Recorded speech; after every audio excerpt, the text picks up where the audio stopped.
Assalamualaikum warahmatullahi wabarakatuh. Ismi Nur Alia bintu Muhammad Hasnan. Umuri wahidun wa ishruna amman. Wa ana min wilayah Kelantan. Walidtu fi tarikh as-sabi'i wa ishrina min syahri September sanata 2004 fi Mustashfa Tunku Anis di Pasir Putih, Kelantan. Bada'tu ta'limi al-awwaliyah fi madrasati Sekolah Kebangsaan Kamil 1. Summa wasoltu dirasati fi madrasati Sekolah Menengah Kebangsaan Kamil.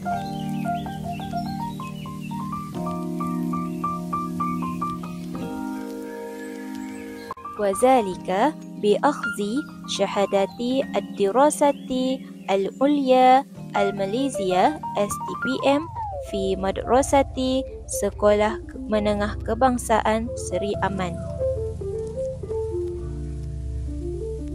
Walidi yud'a Muhammad Hasnan bin Saleh wa huwa fi al-khamis wal khamsina min umurihi wa ya'malu muqawilah wa walidati tud'a Saliza bintu Muhammad Afandi wa hiya aizan fi al-khamis wal khamsina ta'malu mu'allimatan fi ihda al-madrasati al-ibtidaiyati bimanzifati Pasir Putih.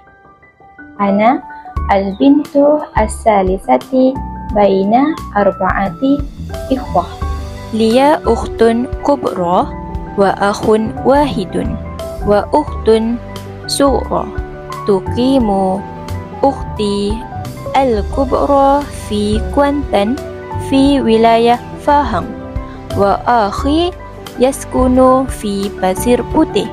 Bainama tuqimu ukhti as-sughra ma'a walidayya fi Kelantan li'annaha ma zalat tadrusu fi al-madrasati. Ash'uru bis-sa'adati liqada'i al-waqti ma'a ailati. Ma'assalam.